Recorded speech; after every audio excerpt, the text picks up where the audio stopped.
что же, вот и завершился матч, как мы ожидали, наши победили со счетом 3-2. И у нас есть возможность пообщаться с игроком нашей любимой команды, Шамилем Неврединовым. Шамиль, здравствуйте, прежде всего с победой вас. Скажите, как команда выполнила тактику и настрой, который был у нее перед игрой от тренера, или что-то пошло не так? Я считаю, что мы выполнили задание тренера. Прежде всего, мы сначала нащупали, что за соперник, потому что неизвестный, да, только встречаемся, первые игры.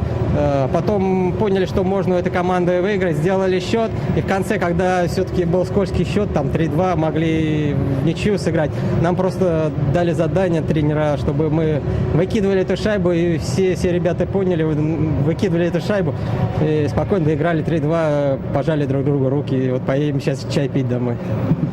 Ну, чай — это самое главное. Шамиль, скажите, какое качество сегодня было главным, которое позволило вам одержать победу? Мастерство или все-таки характер? Ну, прежде всего, и то, и другое, мастерство и характер. И, прежде всего, уже было сказано, как бы выполнить задание тренера. Все это нам помогло. И, в общем, 3-2, мы довольны счетом.